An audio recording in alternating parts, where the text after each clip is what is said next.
আজ আমরা গ্রুপ অধ্যায়ের কিছু প্রশ্ন এবং তার উত্তর নিয়ে আলোচনা করব।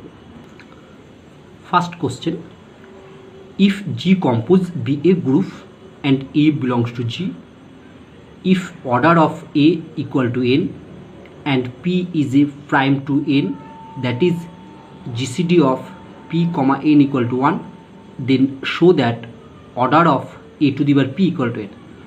তাহলে প্রশ্নটা আমাকে বলছে যে জি কম্পোজ হলো একটা গ্রুপ, এ হলো এই গ্রুপের একটা এলিমেন্ট এবং এর অর্ডার হলো n, পি হচ্ছে একটা প্রাইম টু n, অর্থাৎ পি এবং n এর গসাগু 1, p is prime to n, p এবং n এর গসাগু করলে সেটা কী হবে 1 হবে। তাহলে দেখাতে হবে a to the power p এর অর্ডারটাও হবে n। অ্যান্সারে আসা যাক। Since order of a equal to n আমার দিয়ে দিয়েছিল, order of a equal to n implies a to the power n equal to e, where e is an identity element. Now a to the power p তার whole to the power n নিলাম। কেন নিলাম? কারণ আমাকে দেখাতে বলেছে order of p equal to n দেখাতে বলেছে। তাহলে এদের নিয়ে দেবো জায়গা পরিবর্তন করলে a to the power n to the power p হলো, a to the power n মানে আমি আগে পেয়েছি ই টু দি পাওয়ার পি মানে ই। তাহলে লেখা যায় অতএব অর্ডার অফ পি এর মান n হবে বা n এর থেকে ছোট হবে। তাহলে এবার আমরা ধরছি order of a to the power p equal to m, কারণ আমরা আগে পেলাম যে a to the power p এর order of a to the power পিটা হয় n হবে, নাহলে n এর থেকে ছোট হবে। তাহলে এবার আমরা ধরছি order of a to the power p equal to m, এটা 1 নম্বর নাম দিলাম। দেন m less equal to m less equal to n। কেন? কারণ order of a to the power p equal to আমি m ধরেছি, তাহলে এই m এর মানটা হয় n এর সঙ্গে সমান হতে পারে বা এদের থেকে ছোট হতে পারে। ছোট কেন হবে? আমি আগেই বলেছি order of a to the power p এর মান হবে n বা এদের থেকে ছোট। তাহলে যদি m ধরি তাহলে mটা হয় n এর থেকে ছোট হতে হবে এই কন্ডিশন অনুযায়ী, নাহলে সমান হতে হবে। তার জন্য দেন m less equal to n, এটা আমরা 2 নম্বর নাম দিলাম।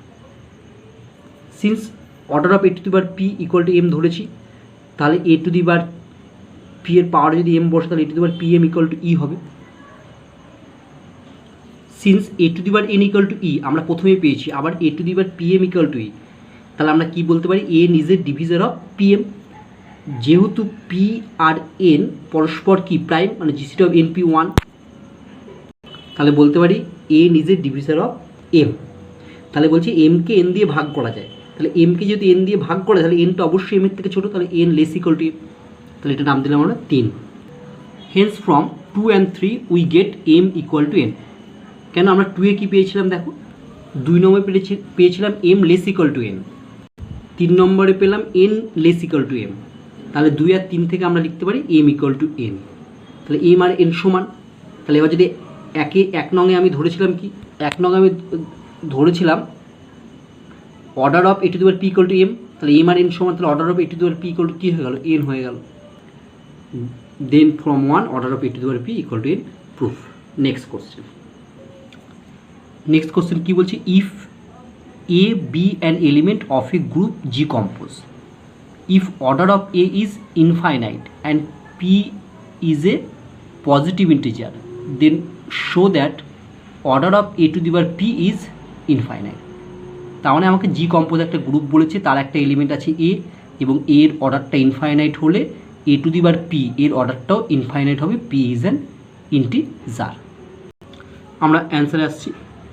দেখো order of A is infinite, তাহলে আমাকে দেখাতে হবে order of a to the power পিও ইনফাইনাইট। লেট আমি ধরে নিচ্ছি এটা ইনফাইনাইট নয়, finite. Let order of a to the power p is finite and order of a to the power p equal to m. আমি ধরে নিলাম এ to the power p এর অর্ডারটা হলো ফাইনাইট এবং সেটা হলো এম। তাহলে আমার সূত্র অনুযায়ী কী হবে, a to the power p m equals to e, where e is the identity element. তাহলে আমি এটাকে এরকম লিখলাম, a to the power p m equals to e. This shows that order of a is finite. তার মানে সোজা কথা এর মাথায় তো পিএম আছে, তাহলে এর অর্ডারটা কত, এর মাথায় পিএম বসলে ই হচ্ছে, তাহলে এর অর্ডারটা হয়ে গেল পিএম। পিএম মানে একটা পি হচ্ছে একটা ইন্টিজার, ঠিক আছে, এম হচ্ছে একটা নাম্বার সংখ্যা, তাহলে এই দুটোর গুণফলও একটা ইন্টিজার পূর্ণ সংখ্যা, তাহলে এটা ফাইনাইট, যার একটা মান আছে, তাহলে this shows that order of a is finite. কিন্তু আমার বলে দেওয়া আছে কি অর্ডার অফ এ ফাইনাইট হবে না, ইনফাইনাইট বলে দেওয়া আছে, তাহলে এ কন্ট্রাডিকশন, তাহলে এটা আমার ধরাটা ভুল ছিল। আমি যেটা ধরেছিলাম order of a to the power P finite এবং ভ্যালুটা এম, তাহলে এটা আমার ধরা ভুল ছিল, তাহলে hence order of a to the power p is infinite. আশা করি বুঝতে পেরেছ। Question number 3, if each element except the identity of a group be order 2 prove that the group is abelian। তাহলে বলেছে একটা গ্রুপ আছে এবং গ্রুপের প্রত্যেকটি এলিমেন্টের অর্ডার 2, তাহলে দেখাতে হবে গ্রুপটা অ্যাবিলিয়ান মানে commutative. Answer, let a, b be two elements of the group G star and E be the identity element। তাহলে আমরা ধরলাম জি স্টার একটা গ্রুপ, তার মধ্যে দুটো এলিমেন্ট আছে এ বি, আর ই হলো আইডেন্টিটি এলিমেন্ট। তাহলে আমরা এ আর বি এর অর্ডার দুটো কী বলেছে, 2 বলেছে, তাহলে order of a equal to 2, order of B equal to 2, তার মানে a square equal to e, b square equal to e হবে। দেখো অতএব order of a equal to, অতএব এ স্কোয়ার ইকুয়াল টু, দেখে এ স্কোয়ারকে লিখতে পারি এ এ, তার মানে এখানে আমার যে গ্রুপটা ধরেছিলাম তার কম্পোজিশন স্টার্ট ছিল, তার জন্য আমরা এ স্টার এ ইকুয়াল টু। এইবার বোথ সাইডে আমরা এ ইনভার্স দিয়ে কম্পোজিশনটা করলাম, এদিকেও এ ইনভার্স, এদিকে বাঁ দিক থেকে নিচ্ছি, এদিকেও বাঁ দিক থেকে নিচ্ছি। কেন এ ইনভার্স কি গ্রুপের মধ্যে থাকতে পারে? অবশ্যই, যেহেতু এটা জি এর মধ্যে আছে তার ইনভার্সটা অবশ্যই জি এর মধ্যে থাকতেই হবে, যেহেতু জি একটা গ্রুপ। এবার দেখো স্টারটা কী হয়, স্টারটা হচ্ছে অ্যাসোসিয়েটিভ, স্টার অ্যাসোসিয়েটিভ বলে এই দুটো প্রথম দুটোকে একসঙ্গে করলাম, দ্বিতীয়টা আলাদা লিখলাম, এ ইনভার্স ই মানে এ ইনভার্স। এবার এ ইনভার্স এ মানে ই, তাহলে e star a equal to a inverse, তাহলে অ্যাকচুয়ালি আমি পেয়ে গেলাম a equal to a inverse. ঠিক আছে, অনেক সময় এই প্রমাণটাও দেয় যে গ্রুপের কোনো একটা এলিমেন্টের অর্ডার 2 হলে সে নিজেই নিজের ইনভার্স। দেখো এ ইনভার্স ইকুয়াল টু, তাহলে যে এলিমেন্ট সে নিজেই তার ইনভার্স। ঠিক আছে, এই প্রমাণটা এই যে এ ইকুয়াল টু এ ইনভার্স এসছে, নিজেই নিজের ইনভার্স। এটা অনেক সময় দেয় যে একটা গ্রুপের অর্ডার যদি 2 হয় তাহলে দেখাও যে সেই গ্রুপের প্রত্যেকটি এলিমেন্ট নিজেই নিজের ইনভার্স। ঠিক আছে, তাহলে a equal to a inverse এই অবধি দেখাবো তখন আমরা। Again order of B equal to 2, তাহলে বি স্কোয়ার ইকুয়াল টু, এখান থেকে আমি দেখাতে পারি কি b equal to b inverse. আবার দেখো এ বি দুটো এলিমেন্ট আমি জি এর মধ্যে আছে, যেহেতু জি একটা গ্রুপ, গ্রুপ মানে কি তাই কম্পোজিশন হোল্ড করতে হবে, তাহলে এ কম্পোজ বি বিলংস টু জি। এখানে কম্পোজ হবে না কারণ এখানে ওটা স্টার নিয়েছে, আমি গ্রুপের জি স্টার বলেছিলাম, তাই এটা তোমাকে স্টার বসাতে হবে। ঠিক আছে, এটা star, a star b belongs to G. তাহলে therefore a compose b equal to a compose b তার ইনভার্স, এটা কম্পোজ নয়, এখানে আমাকে স্টার বসে, তারপরে গ্রুপটা আমি স্টার ধরেছিলাম। ঠিক আছে, এটা স্টার হবে কেন, কারণ এ কম্পোজ বি তো জি এর মধ্যে আছে, তাহলে আমি একটু আগেই প্রমাণ করলাম যে জি এর মধ্যে যে থাকবে, যে এলিমেন্ট থাকে তার ইনভার্সও তার মধ্যেই থাকবে এবং সেই দুটো সমান হবে, মানে এই গ্রুপটার যে কোনো এলিমেন্ট তার ইনভার্সের সঙ্গে সমান। তাহলে এ কম্পোজ বি একটা যদি এলিমেন্ট ধরে তার ইনভার্স এটা হবে, এই দুটো সমান হবে। এবার দেখি ইনভার্সের ফর্মুলা অনুযায়ী আমি বিটা আগে আসবে, তাহলে হচ্ছে বি ইনভার্স স্টার এ ইনভার্স, এটা আমার স্টার হবে, B inverse star A inverse.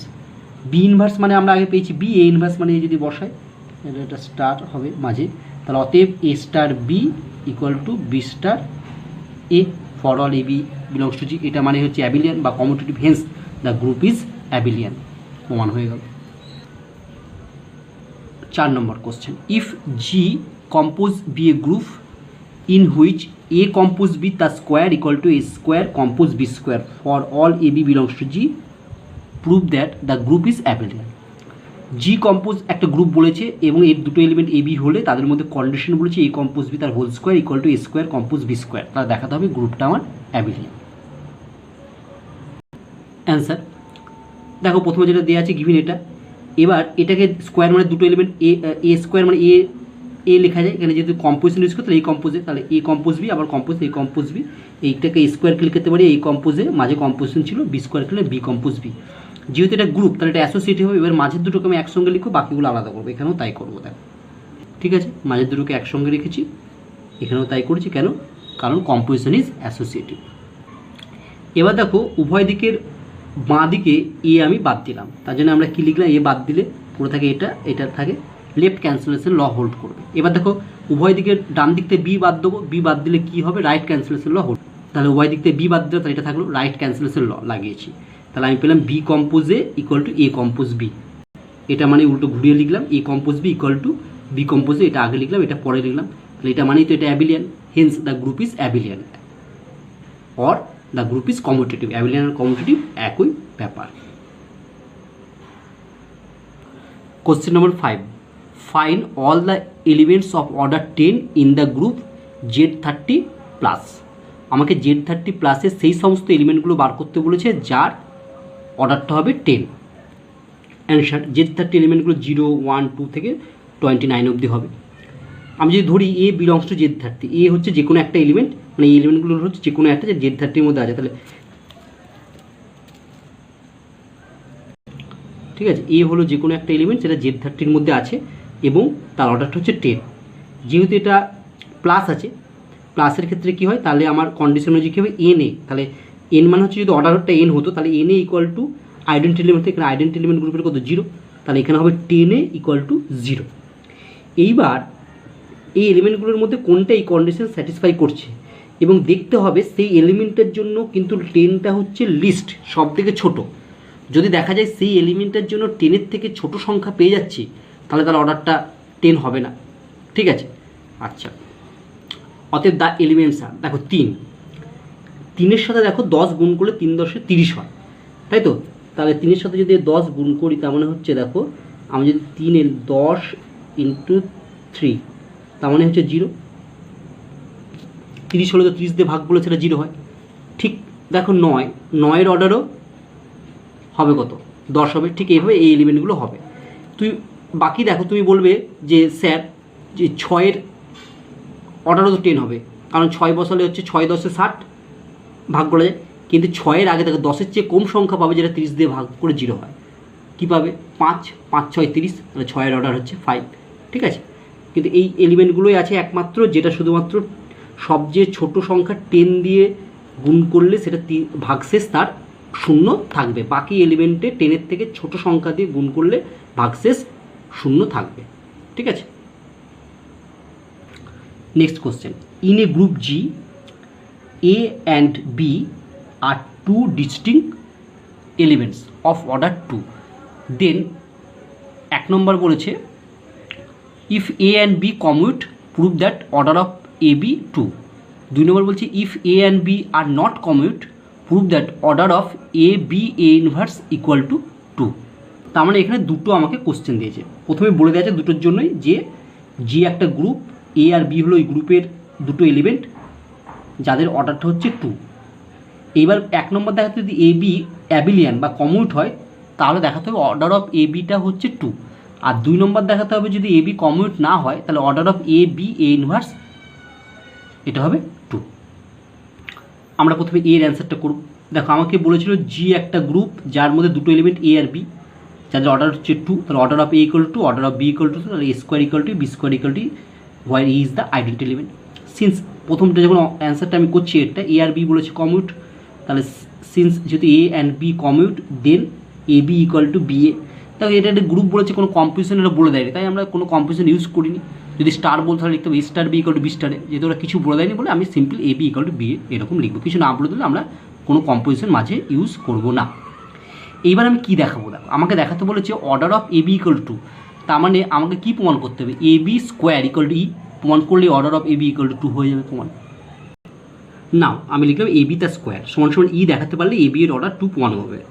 আচ্ছা, এ বি স্কোয়ারকে আমি লিখতে পারি এরকম দুটো A B into A B, কারণ মাঝে কোনো কম্পোজিশন ইউজ করবো না বলেছি, যেহেতু কেন এখানে কোনো কম্পোজিশনটা বলেনি। এবার যেহেতু জিটা একটা গ্রুপ তাহলে এটা হচ্ছে অ্যাসোসিয়েটিভ হবে। অ্যাসোসিয়েটিভ হলে কী হবে, মাঝের দুটোকে আমি একসঙ্গে লিখতে পারি a into b a equal to b. ঠিক আছে, এটা হলো, তুমি লিখতেও পারো পাশে, যেহেতু হচ্ছে অ্যাসোসিয়েটিভ ল হোল্ড। আচ্ছা, এবার দেখো এটা কমিউট, তার মানে বি এর জায়গায় আমি এ বি বসিয়ে দিতে পারি, তাহলে বি এর জায়গায় আমি এ বি বসালাম। এবার দেখো এর সাথে এগুলো এ স্কোয়ার, বি এর সাথে বি গুলো বি স্কোয়ার, এ স্কোয়ার মানে হচ্ছে ই, বি স্কোয়ার মানে ই মানে স্কোয়ার, স্কোয়ার মানে ই, তাহলে অতএব পেলাম এ বি তার স্কোয়ার ইকুয়াল টু ই। এটা মানে হচ্ছে order of A b equal to ই। তাহলে আমরা প্রথম প্রমাণটা হয়ে গেল। এবার আসছি আমরা সেকেন্ড প্রমাণ। Since a and b are not commute বলেছে সেকেন্ড প্রমাণ, তাহলে a b not equals to b. দ্বিতীয় প্রমাণটা আমাকে দেখাতে বলেছে order of A B A inverse equal to 2, তার মানে এ বি এ ইনভার্সের স্কোয়ার ইকুয়াল টু ই দেখাতে পারলেই এদের অর্ডারটা 2 প্রমাণ হয়ে যাবে। তাহলে শুরু করো নাও এ বি এ ইনভার্স তার স্কোয়ার। দেখো এটা মানে দুবার লিখলাম a B A inverse a B A inverse, তাহলে যেটা অ্যাসোসিয়েট হলো হোল্ড করে, আমি যদি এ ইনভার্স এ মাঝের দুটোকে একসঙ্গে করি তাহলে এ ইনভার্স এ মানে কি ই, ঠিক আছে। তাহলে বি এর পর তাহলে আমার মাঝে থাকবে কত এ বি ই, এটা অর্থাৎ আমি যদি লিখি, দেখো আমি যদি লিখি তাহলে এই পাশেরটা দাঁড়াবে এইরকম এ বি এ ইনভার্স এ মানে হবে কত ই, তারপরে থাকলো বি এ ইনভার্স, ঠিক আছে। এরকম হবে। এবার দেখো ই বি ইন্টু ই মানেই তো হচ্ছে বি, তাহলে আমি এখানে এটা হলো। এবার তাহলে বি, তাহলে বি বি পাশাপাশি হয়ে গেলে কত হয় বি স্কোয়ার হয়, ঠিক আছে। এটা হলো, তুমি এখানে এই দুটোকে ব্র্যাকেটেও রাখতে পারো, কিন্তু মাঝে দুটো আমি গুণ করলাম বলে মাঝে একসঙ্গে রাখলাম। তাহলে বি ইন্টু ই মানে বি হয়, তাহলে বি বি করলে বি স্কোয়ার হয়, এটা হলো। এবার আমরা জানি বি স্কোয়ার মানে কত ই, কারণ বলে দেওয়া ছিল প্রথমে যে order of B equal to হচ্ছে 2, তাহলে বি স্কোয়ার ইকুয়াল টু ই, তাহলে বি স্কোয়ার ই বসালাম, তাহলে এ ইন্টু ই মানে কত এ, তাহলে এ ইনভার্স মানে কত ই, তাহলে অতএব পেয়ে গেলাম order of A B A inverse equal to, কারণ এটা স্কোয়ার ইকুয়াল টু হচ্ছে ই পেলাম, তাহলে এদের অর্ডার হচ্ছে 2, প্রুভ হয়ে গেল, ঠিক আছে।